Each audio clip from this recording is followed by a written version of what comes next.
Hey folks, in this episode I'm going to show you how to make this Nebula scene. It's a fairly easy project to make, it's quick to render, and it can produce fantastic results with minimal effort. So without further ado, let's get to it. The first thing we'll do is we'll go to Edit, Preferences, and go to Add-ons or Get Extensions. I think it should be in Add-ons by default. So go to Add-ons and type in Node, and then enable the Node Wrangler here. When you've enabled that, click this button here, click Save Preferences. That will ensure that the Node Wrangler is enabled every time you load Blender. The second thing to do is go to my Patreon, sign up as a free member, and you'll get access to these 5 Nebula environment textures. I've included an EXR and a JPEG for each environment, so there's 5 in total. So that's 5 EXRs and 5 JPEGs. The EXR format will give you more dynamic range, so when we're in the shader editor, we can mess about with color ramps, hue saturation values, and gamma nodes. But it will take up more of your GPU RAM when rendering, whereas the JPEG format, it should be lighter on your GPU, but we don't have so much dynamic range to play with. I'm going to use the EXRs for this tutorial. Alternatively, if you want to make a 360 Nebula environment generator, I'll leave a link to the tutorial where you can learn how to make that, and then you can generate as many Nebula environment textures as you like. So just download these for now.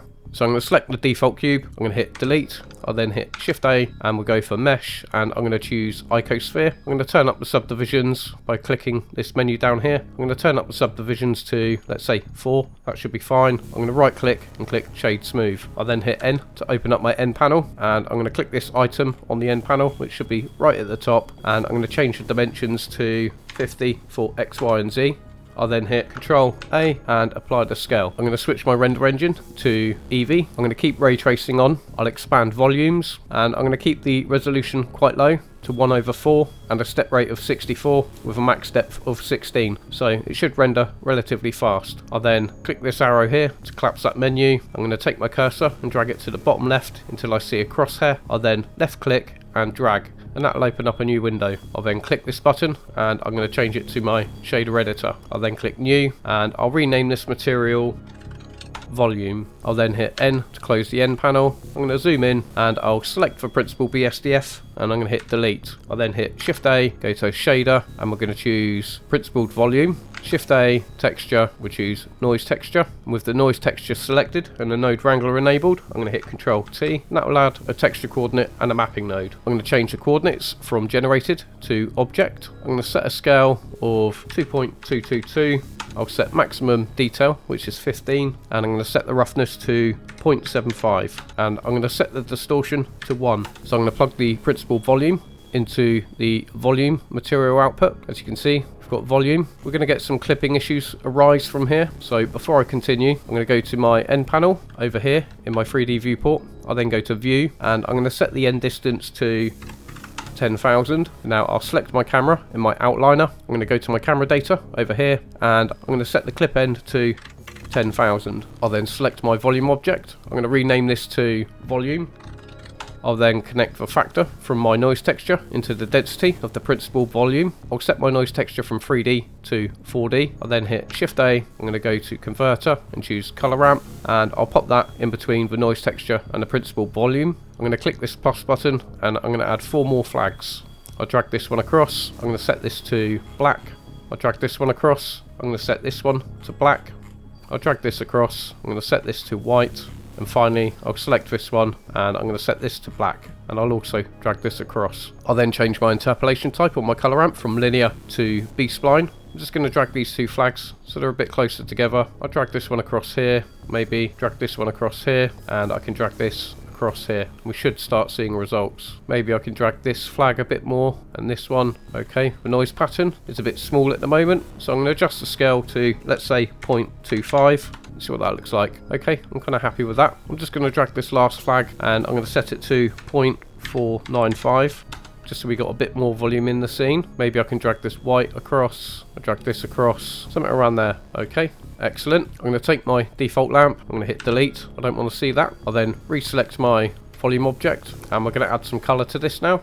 So I'm going to drag the color ramp down here. I'm going to hit Control Shift D, and that will duplicate the color ramp whilst maintaining the connection to the previous node. Plug this into the color, and I'm going to choose an array of colors here. So maybe for this one, I'm going to choose kind of like a light blue, something around there. Maybe bring the saturation down a bit. For this second flag, I'm going to go for like a purplish tone, something around there. Maybe for this white flag, I'm going to change it to a blue color. For this next flag here, I'm going to go for a red color. In fact, 100% red. And this next flag here, I'm going to choose a red, but more on the cherry side, so going towards magenta a bit. For this last flag, I'm going to set this to kind of a darker blue. Maybe I can add another flag in here. With this flag selected, I'm going to click the plus button, which will add another flag. I'm going to set this to blue, something around about there. Maybe this blue is a bit rich, so I'm just going to drag this down and lighten it up a little bit. Maybe drag this across. Maybe I can give this kind of a greenish tone, something around there. It's quite hard to see at the moment. We'll be able to see that when we add some lights. So I'm going to add some lights into the scene now. So I'm going to hit Shift A, go for light, point light, and under your light settings down here, I'm going to set the power to 1000. I'll just go into rendered view so we can see what we've got. Maybe I'll disable my overlays. In fact, I'm going to go to my world settings, and I'm going to turn the strength down to 0. I'll go back to my light settings over here, and I'm going to change the color of this light to a blue. I'll just hit N to close the N panel. I've just dragged this down. I'll then go to my object data tab over here. I'm going to set the X for -10, the Y for -10, and the Z to -10. Maybe I'll re-enable my overlays just so I can see where it is relative to the object. Okay, go back into rendered view. So I'm going to hit Shift D to duplicate that lamp. And for the X location, I'm going to type in 10, the Y, I'm going to type in 10, and the Z, I'm going to type in 10. So now it appears up there. I'll go to my camera data, and I'm going to change this to kind of a purpley pinkish colour, sort of a magenta colour. I'll then hit Shift D to duplicate that, hit Escape to cancel it so it's in place. I'll then go to my object data, and under the X location, I'm going to type in -10. Under the Z location, I'm going to type in 0. I'll then go to my lamp data over here, and I'm going to change the colour to, let's say, kind of an orange tone, maybe something around there. I'll then hit Shift D to duplicate that. I'll go back to my object data over here, and for the X location, I'm going to type in 10, and for the Y location, I'm going to type in -10. I'll go to my lamp data, and I'm going to change the colour to maybe kind of a greenish colour, something around there. Maybe I'll select this purple lamp up here, and I'm going to change it to more of a reddish tone, something around there. Maybe you can have a lamp in the centre as well. So I'm going to hit Shift D, and I'll go to my object data, and under X, Y and Z, I'm going to type in 0. I'll then go to my lamp data, and I'll give this a colour of yellow, something around there, maybe a bit more. In fact, I might change that to an aqua colour, something around there. Yeah, that's better. I'm happy with that. So you should have 5 lamps in your scene altogether. Excellent. So that's the volume object complete. We could go into a lot more detail with more noise textures and whatnot, but we're going to keep this simple because this is an easy Nebula tutorial. It's not a detailed Nebula. The detail comes from the other layers that we're going to put into this scene. So next up, I'm going to go to viewport shading. I'll then hit Shift A, mesh, and we go for UV sphere. I'm going to go to wireframe view so I can see that UV sphere. It's in there. Excellent. And make sure you got your N panel open by hitting N and click item. And for the dimensions on the UV sphere, for X, Y and Z, I'm going to type in 100 for 100 meters. I'll then hit Control A and apply the scale. I'll then click New, and I'll call this material N1 for Nebula 1. I'll then rename the object in my outliner to N1 for Nebula 1. I'll then drag this window up. I'm going to hit N to close that N panel, select the principal BSDF, hit delete. I'm going to hit Shift A, and we'll go for texture, and we'll choose environment texture. Click open. I'll then navigate to the Nebula environment textures. For this one, I'm going to choose Nebula environment 4.exr. You can choose JPEG if you want. I'll then click open. Just drag this across. I'll then hit Shift A, go to shader, and we'll choose emission shader. I'll then plug the Nebula environment into the color and the emission into the material output. So now if I go to rendered view, you can see we've got the nebula appearing on the sphere. I might quickly go to wireframe and I'll mute my volume object. I'll just go into viewport shading quick. I'll turn the power up of my emission shader to 1.5 just so we can see it a bit better. Excellent. We don't want the emission values from this nebula shader here to impact our volume object, so a little workaround for that. I'm going to hit Shift A, go to input, and we're going to choose light path. I'll then hit Shift A, Converter, and we'll choose Math. I'm going to set this Math node to Multiply. I'll then drag is camera ray into the top socket of the multiply node, and then the value from the multiply node into the strength of the emission. So now we can control how bright the nebula shader looks, but the light values shouldn't affect anything else in our scene, so it will have no effect on our volume object because the light is only being transmitted through the camera ray. So I'm going to set the brightness to 1.5. It looks dark, but it's subtle. We're going to add several layers of these. So now we need to add transparency onto this node structure. So I'm going to hit Shift A, go to Shader, and we're going to choose Mix Shader. I'll pop that in between the emission and the material output. I'll then hit Shift A, go to Shader, and we'll choose Transparent Shader. I'll pop the transparency into the top socket and the emission into the bottom socket. I'll then hit Shift A, go to Converter, and we choose Math. I'll set this to Multiply. I'll then plug the color from the nebula environment into the multiply node, plug the result from that into the factor of the mix shader. I'll then hit Shift A, go to Converter, and we'll choose Color Ramp. I'll then pop that in between the multiply node and the factor of the mix shader. And now we're going to set this white value here to 0.001. And that should eradicate all the blacks. So the blacks now turn to transparent. Excellent. Now instead of making this node structure all over again, I'm just going to hit Shift D to duplicate. I'll right click my mouse button and that will snap it back into its original place. I'll then hit S2 to scale up by 2. I'll then hit Control A and apply the scale. I'll click this number 2 on the material up here. Now it's its own unique material. Rename that material to N2 for Nebula 2. I'll also rename it in my outliner to the same name. So that's N2 for Nebula 2. I'll then zoom in to the Nebula environment texture. Click this X here to delete that texture from that material. I'll then click Open. I'll then navigate to where my Nebula textures are. For this one, maybe I'm going to choose Nebula Environment 1.exr. So now we've got 2 layers. Excellent. I'll just go into my viewport shading. Maybe I'll disable the overlays, see what we've got so far. Okay, it's looking kind of good. Excellent. I'll just go to viewport shading. I'm going to click show overlays. Next up, we're going to add a world texture. So I'll go over to my outliner. I'm going to mute N1 and mute N2. And on my shader editor, I'm going to change it from object to world. I'm going to set the background to 1.5. I'll then hit Shift A, go to texture, and we'll choose environment texture. And with the environment texture selected, I'm going to hit Control T, which will add the texture coordinate and the mapping node. We're going to keep it set to generated, but I'm also going to drag the generated coordinates to the location as well. I'll then click Open, navigate to where you saved your Nebula environment textures, and for this one I'm going to choose Nebula Environment 3.exr. I'm going to click Open. I'll then plug the color result from that into the color of the background. I'll then go into rendered view. Let's see what we've got. Okay, it's looking good so far. And again, I don't want the emission to affect our volume object, so I'm going to add the same light camera hack. So that's Shift A, go to Input, and we're going to choose Light Path. I'll then hit Shift A, go to Converter and Math. We'll set the Math node to Multiply. I'm going to set the top value to 4. And I'm going to plug is camera ray into the bottom socket, and then I'll plug the value from the multiply node into the strength. As you can see, it's a lot brighter, but that won't affect the volume because of the hack. I'll then hit Shift A, go to color and choose gamma. I'll then pop the gamma in between the nebula texture and the background color, and maybe I can increase the values until I've got something that I like, maybe 1.3, just so it pops a bit more. Okay, I'm kind of happy with that. I'll just hit numpad 1 to go into front view, maybe re-enable my overlays.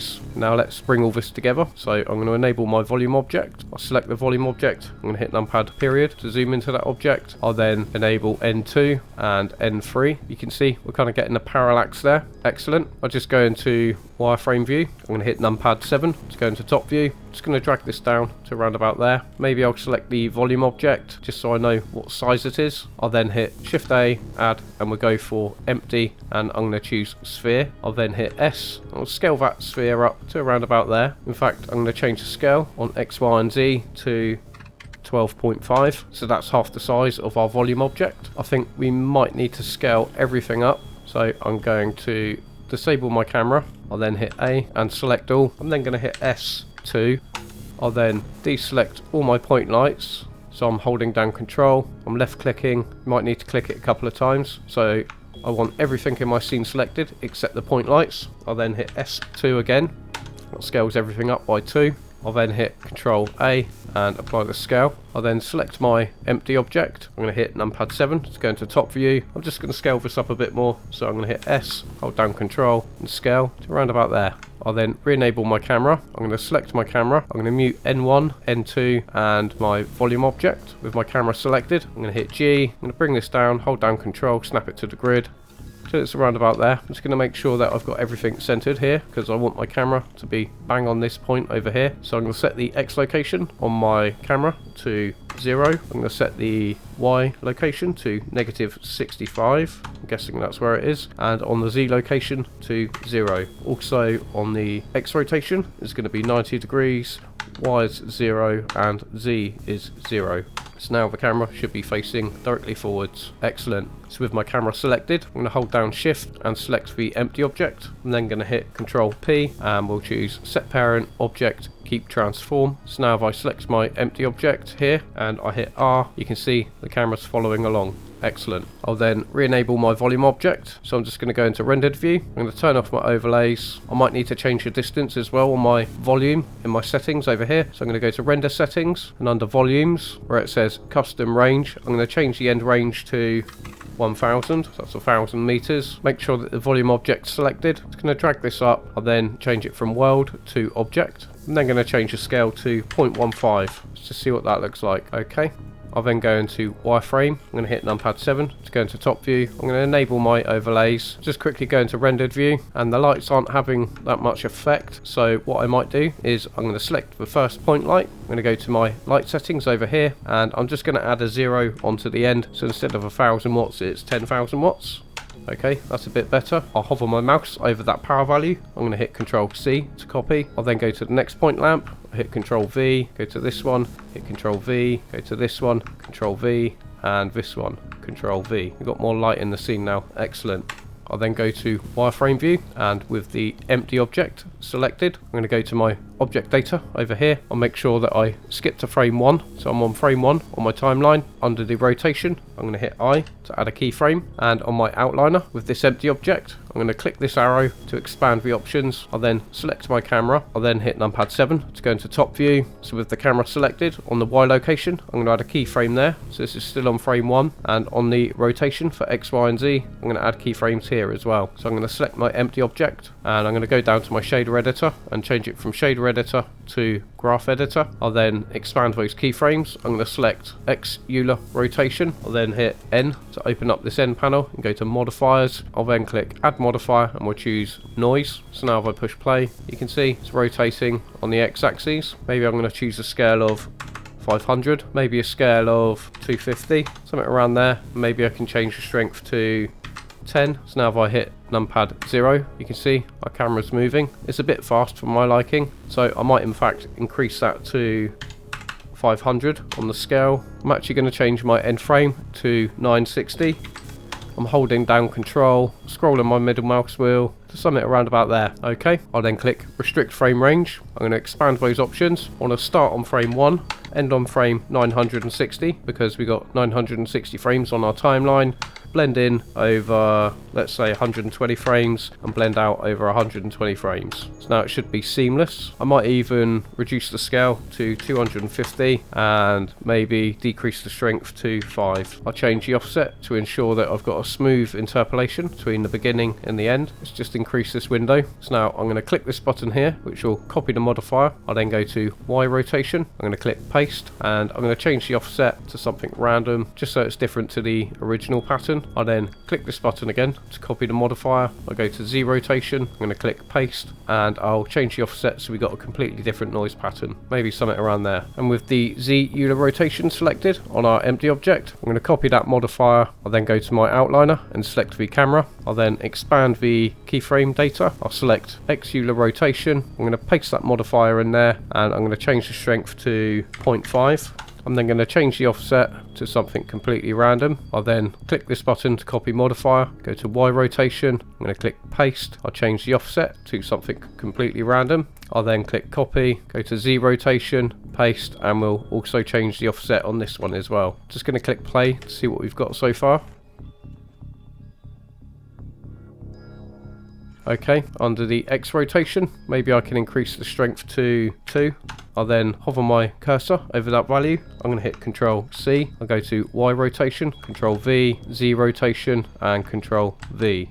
Now if I push play, let's just see what we've got. I want completely random movement, nothing too harsh. Skip back to frame 1, and under Y rotation, I'm going to click add modifier, and we'll go for noise. Maybe I can set the scale to 25 and the strength to 5. I'll then hit numpad 7 to go into top view, and now we want this camera here to move back and forwards, but we never want it to leave this volume object. So now if I scrub my timeline, I'm just going to make sure that it never leaves the domain. Okay, we can increase the strength to 25, let's say. I'll do the same again. Maybe increase the strength to 100. Oh, it's leaving the domain there. That's a bit strong. So we're going to reduce that to 75, maybe 50. Okay, that's safely in the domain. Excellent. Now maybe I'll change the scale to 50. I'll skip back to frame 1. I'm going to hit numpad 0. I'm going to hit play. Okay, excellent. For my final, I'm probably going to set my scales to anything between 500 to 1000 on all of my modifiers, including the modifiers for my empty object as well. But for now, I'm just going to set this to 100. And the reason why I want bigger numbers is because I want the curves to be longer, so the movement of the camera is a bit more subtle. It doesn't spin around like you're on a roller coaster. One thing I forgot to do with this Y location is click restrict frame range, expand the options here. The start frame will be frame 1 and the end frame will be 960 because I've got 960 frames in my timeline, and I want to blend in over 120 frames and blend out over 120 frames. So now it should loop perfectly.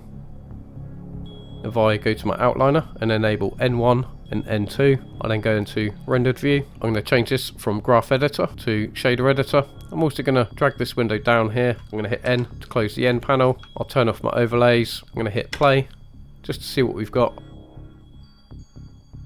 I might hit F12 to do render. Okay, there's a bit too much volume in my scene, so I'm going to reduce that by crunching the numbers down on my color ramp. So I'm going to hit escape. I'll select the volume object. I'll increase my shader editor up here. Maybe I can bring this last flag down, something around about there. And the reason why is I want to see some of the Nebula environment textures in the background, and where the Nebula environment textures are different scales, including the world texture, you're going to see a parallax effect on your final result. So I'm going to choose a frame that I like, maybe something around there. I'll hit F12 and render out that frame. Maybe I can increase the resolution of the volume, so I'm going to hit escape. I'm going to go to my render settings over here, so I'm going to change it from 1/4 to 1/2. That will increase the quality, but it will also increase the render times. So I'm going to hit F12 and render out that frame. Okay, that's taken 12 seconds to render out that frame. That's not too bad. Maybe I'll choose another frame. Quite like the look of that one. I'm going to hit F12. I think I'm going to change the noise scale for the volume object, so I'm going to hit escape. So with my volume object selected, I'm going to increase my shader editor, and I'm going to reduce the scale to 0.1.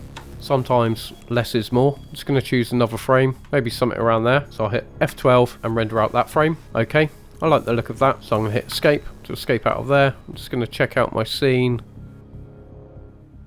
So this is what we've got.